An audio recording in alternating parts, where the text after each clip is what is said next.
Magandang hapon mga kaparmers. Nakikita nyo ba yan? Poste ng kuryente yan mga kaparmers. Simula dyan, papunta doon sa loob, dyan ikakabit yung ating kuryente. Dyan dadaan yung wire mga kaparmers. Nakausap na natin yung mga nag-check ng galing sa Dorelco. Yan ang tawag dito sa company ng electricity mga kaparmers. May-ari ng lupa, dalawa na dinadaanan. Ito na aking inaapakan, approve na. Pangalawa, approve na mga kaparmers. Maliliit lang naman na dinadaanan mga kaparmers. Dalawa, kaso maliliit lang. Siguro mga 50 meters lang, dalawa yung may-ari. Dito dadaan mga kaparmers, pababa. Unang poste, pangalawang poste, pangatlong poste doon na sa loob ng ating lupa mga kaparmers. Para sa akin, isa po yung good news. Para sa aking asawa, maganda. Dahil sabi niya, hindi ka na mahirapan mag-slice. Makakabili tayo ng shredder, okay na. Pag dumating na yung shredder natin, mabilis na yung ating trabaho. At lalo na ngayon, busy tayo sa pagtatanim ng mga iba't ibang gulay para sa gagawin nating organic na pagkain ng ating mga alaga. Kasama na rin pagkain ng mga tao. Galing ako dun sa may-ari ng kinakatayuan natin ngayon ng lupang ito. Kinausap namin na kung pwede bang makapaglagay ng poste. Mas mainam kasi na magpaalam tayo sa may-ari ng lupa para walang problema mga kaparmers, diba? Para malinis ang lahat, smooth, wala tayong kaaway na kapitbahay dito sa ating lupa.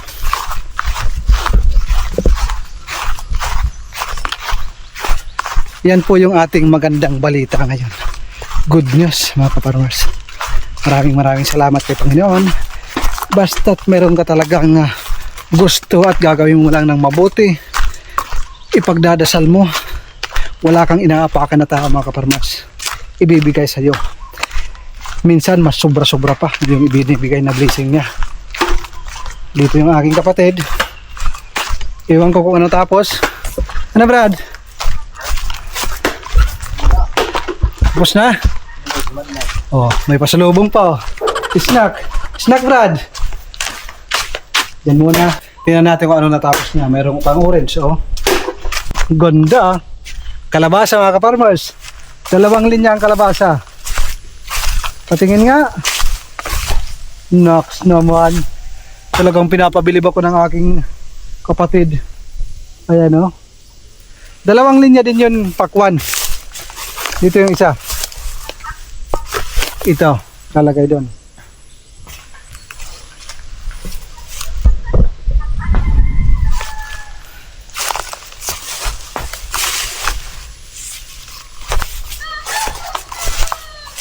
Dahil 2 lang kayo mga kaparmers, ang amin na hindi diskarte para hindi kayo masyadong mapagod at ma-stress. Kung saan lang yung dinaanan at tinaniman ng lupa, yun lang yung amin linisan at binungkal mga kaparmers. Pag tumubo na yan, dahan-dahan na yan malilinisan. Kasi bukas, i-sprayan niya ng herbicide. Dahan-dahan niya mawawala yung mga damo na yan mga kaparmers. Lalo na itong kalabasa, malalaki ang dahon, matatakpan yan. At lalagyan pa natin ng bahay dyan. Sa kadadaan natin yan, mawawala yung mga damo na yan. Ang importante, ang puno ng ating mga tanim, lalagyan natin ng mga pataba. Yun po yung pinaka-importante. Kasi kung bubungkalin natin lahat yan, gagastos tayo ng malaking pera at malaking trabaho yon. Kailangan gamitin natin ang ating, ito yung pangalawa na seedling. Pakwan naman mga kaparmers. Malaking tulong yan para sa alagang mga manok natin.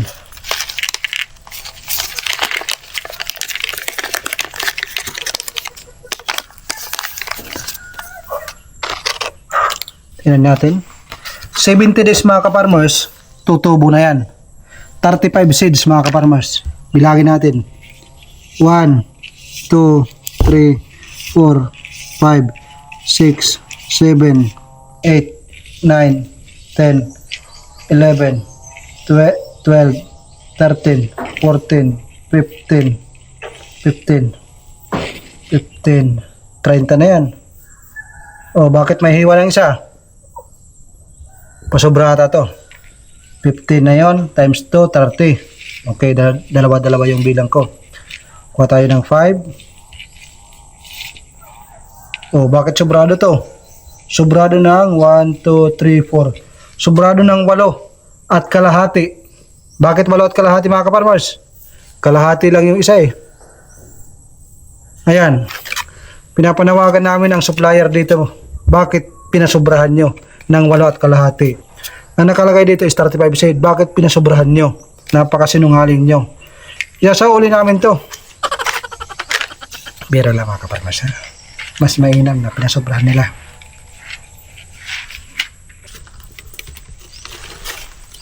Dahil sobrado mga kaparmers, ang tinanim natin dalawa-dalawa. So dalawa din ang butas. Isa dito at isa sa kabila. Lalagyan na lang natin ng pataba. Para sa inyo mga kaparmers, ano ba yung magandang organic na pataba? Yung organic mga kaparmers ha, mas mainam na organic yung pataba na ating i-apply. Carabao manure, walang problema, napakarami dito sa gilid.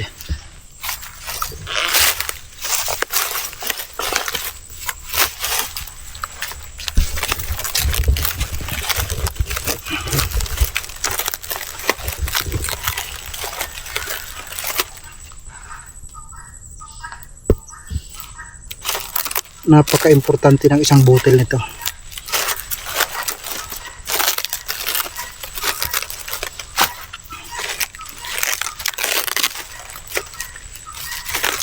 Napakabilis lang ng 70 days mga kaparmers. 2 buwan lang yan at bilang ka ng ilang days mayroon ng bunga ang ating mga alagang kalabasa at pakwan. Pag ito ang pagkain ng ating mga alaga, siguradong napakasaya siguro nila.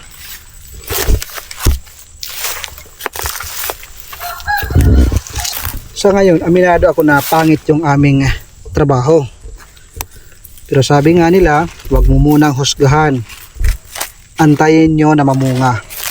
Dahil babawi ako pag namunga. Dahil yung landscape nito, maganda yung ating naisip. Kung ano itsura ng bahay, ganon din ang bahay nila. Ganon din ang gagapangan. Para sa ilalim, pwede tayo mag-relax, maglagay ng lamisa. Habang nakikita natin na yung mga bunga, para bang mga Christmas tree.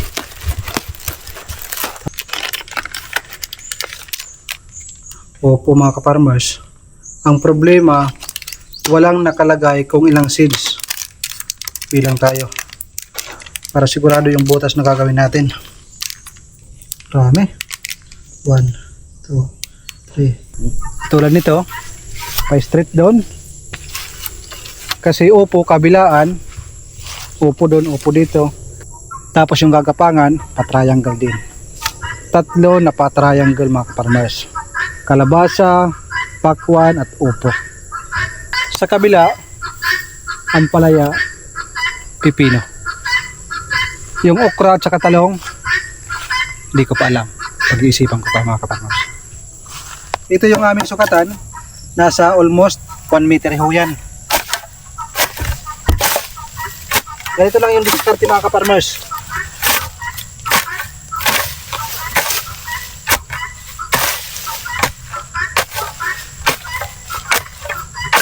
Pagkatanggal, wasakin. Ang dapat wasakin. Maingay yung ating mga alaga.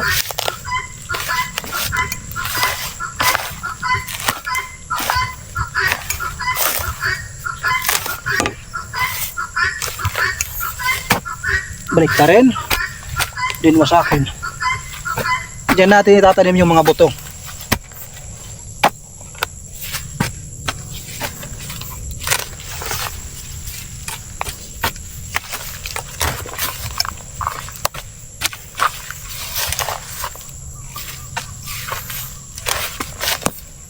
Ganyan lang kadali mga ka-farmers.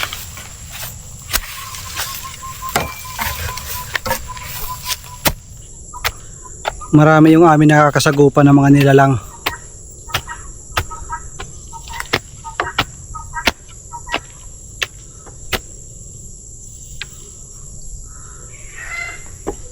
Yung mga ibang tao kumakain ito, pero parang hindi kaya ng aking lalamunan kung kakainin natin yan.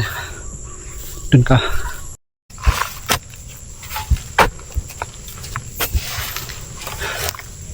Tigil muna yung trabaho mga ka-farmers. Mayroon tayong kayamanan nakita. Iniwan to ng mga hapon. Napakatigas naman ito. Meron pa kayang nakatira dito.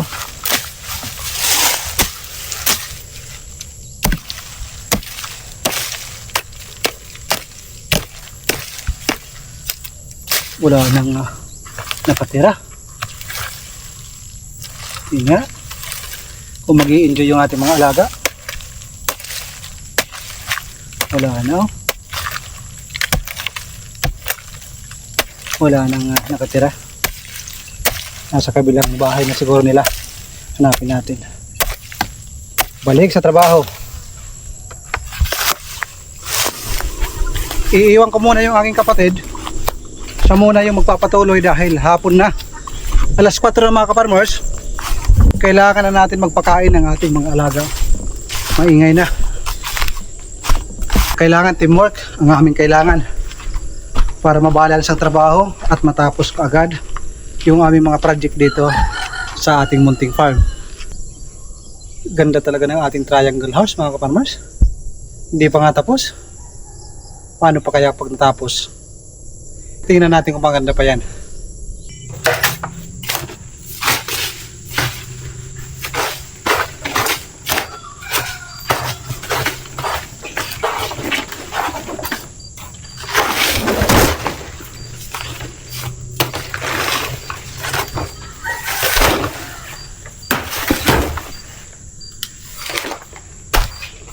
Kukunin natin ang mga saging nito mga ka-farmers dahil napakalapit ito sa ating triangle house. Kailangan ko ang space nito para mag-extend tayo ng stock room at saka CR dito sa likod mga ka-farmers. Sobrang lapit. Pag nagkaroon ng malakas na hangin, maaaring matumba dito sa ating bubungan.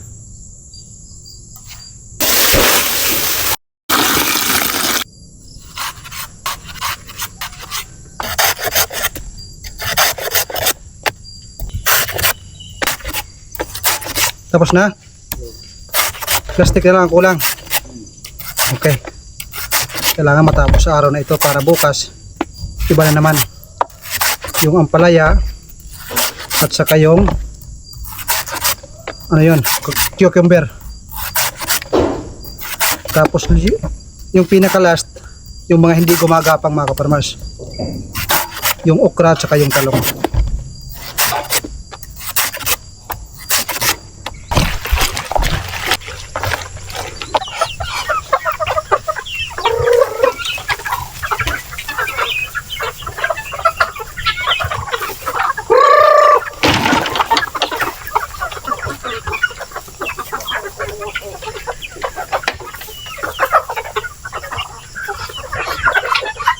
Nakita. Hindi na nakita, no?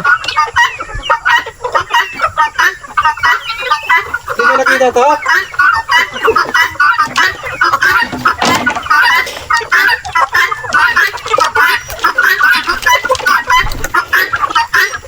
Grabe, kahit malalaking hiwa ng saging, hindi na linulunok ng mga manok, mga ka-farmers. Oh?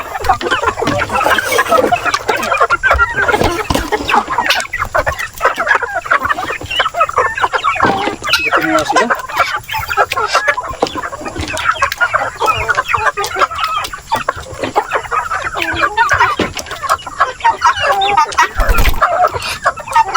Sabihan ko ng sabaw.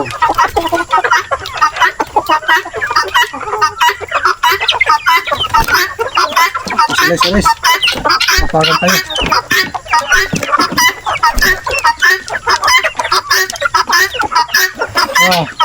Para ating mga pato. Ito yung ating mga pinaparami mga kaparmers. Yan. Ito. Mga darag mga kaparmers, oh. Darag native chicken. Meron pang maliit. Hoy.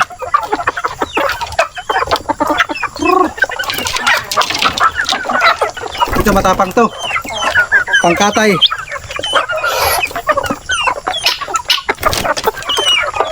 Yung iba ayaw makiat. Doon sila sa mga nahuhulog mga kaparmers.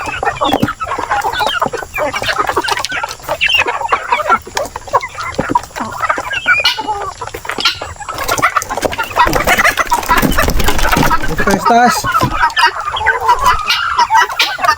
Magdodami kayo sa sahig pag nandito sila sa baba. Ito malaki to. Laki.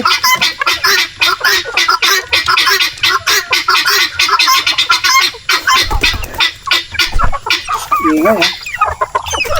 Ihiwalay ko ng kulungan mga kaparmers. Dahil ang ingay. Sobrang ingay.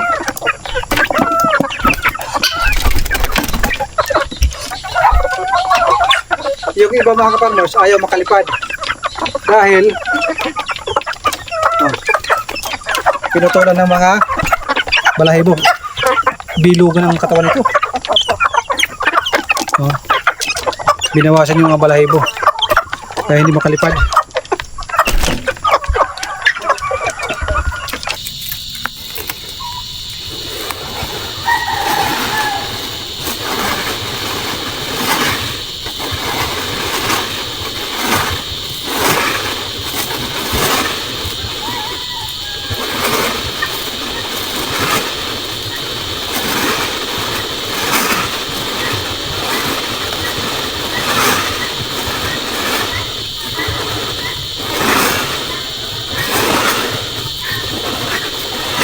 Oops!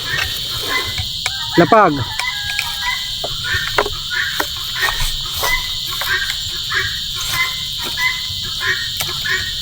Mabilisan na ito mga kaparmers dahil hapon na.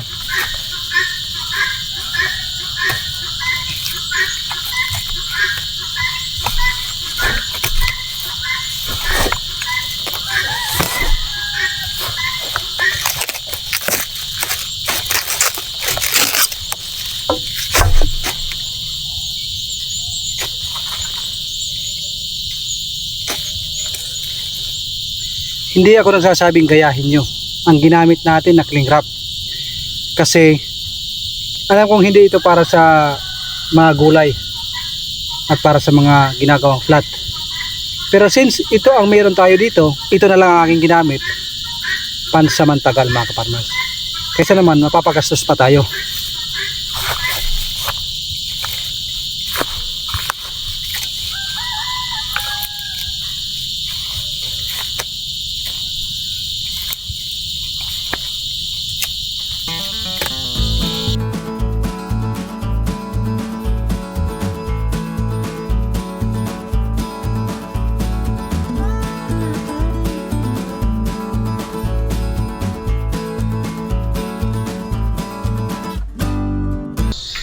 Inabutan na kami ng gabi sa paglalagay ng plastic mga kaparmers.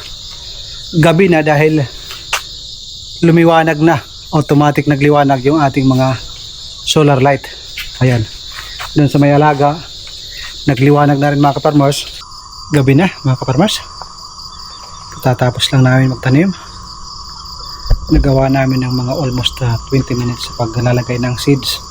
Yung dalawang plastic na yun mga kaparmers, nandun pa yung kapatid ko kasi meron kaming dalang kanin kaninang hapon, kasi meron kaming dalang kanin, nakalimutan kong ihalo sa kanilang pagkain kanina nang ako'y gumawa, kaya pinahabol, nilagay doon sa gilid para paggising ng ating mga manok bukas ng umaga meron silang matutuka. So paano mga kaparmas, hanggang dito na lang muna at kami muna ay uuwi at umaga na naman bukas. Alas 4 in the morning, kailangan gising na. At exactly 6 o'clock, kailangan nandito tayo sa ating munting farm. Sa ngayon, kailangan natin ng sipag at syaga. Kailangan natin ng focus, hard work dito sa ating farm. Kasi nagsisimula pa lang ako mga ka-farmers. Pag once na build ko na ito, diyan ko na mararamdaman at malalansap ang sarap. Ini-enjoy ko lang kahit sobrang pagod na. Ang nagpapalakas sa akin, ang inyong suporta. Lalo na yung mga nagko-comment, yung mga positive natin ng mga ka-farmers. Maraming salamat sa inyo. At sa ating mga silent viewer, salamat din sa inyo. God bless po sa inyong lahat at lalo na sa inyong mga mahal sa buhay. Hanggang dito na lang muna. Nag-aantay na yung aking brother, uwing-uwi na. Kayo muna ay magpapaalam. God bless po again.